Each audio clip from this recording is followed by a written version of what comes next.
na work hard, uone venye unaweza saidia mzazi. Wale ambao hawaja succeed kwenda university, wewe kama mzazi usitupe huyu mtoto, peleka huyu mtoto kwenye college. Wengine waanze kama certificate, waende diploma, waende degree.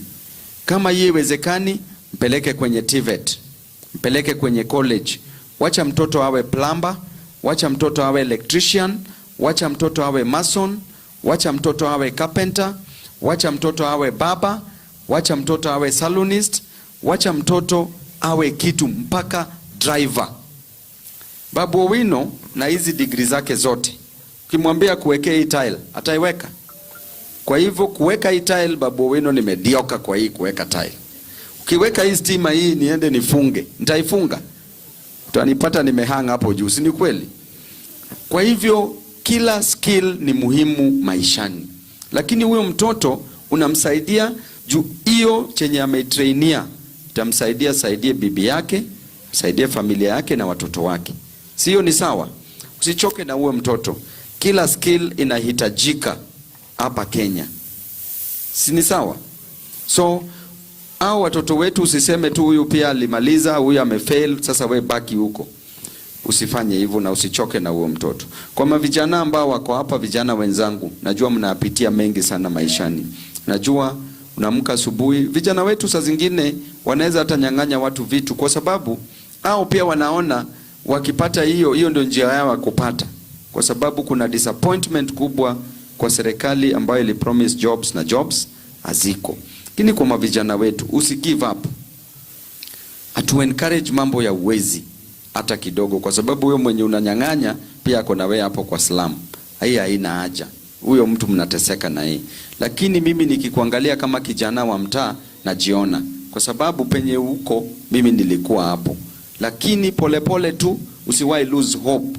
Najua mavijana wetu siku hizi wako so depressed, wako frustrated kwa sababu hakuna kazi na wanategemewa. So usi give up. Ujue kama babu alitoka kule Nyalenda, wewe pia Mungu anaweza kukuonekania. Si ni sawa?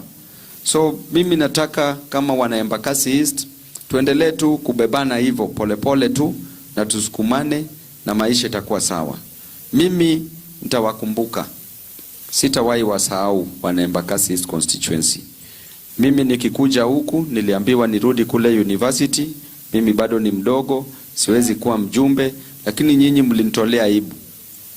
Mimi sitawahi wasahau. Mimi pia niko na ndoto zangu, niko na dreams zangu. Popote penye naenda, mtaenda nyinyi watu wa Embakasi East constituency. Tukienda the next chapter, sitawahi wafungia mlango.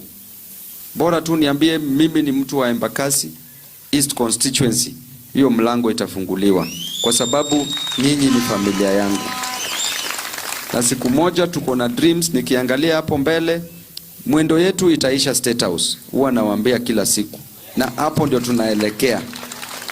Hata kule State House mtakuja huko. Na mtafungiwa gate.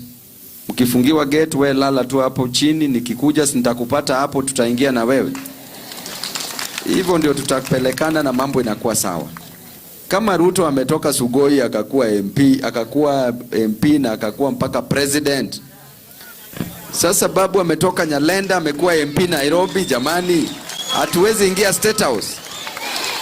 Si ni ukweli? Wacha tujipange tu polepole, mambo itakuwa sawa. So tuko pamoja. Natambua viongozi wetu, kuna baba yetu mzee wa Swala ambaye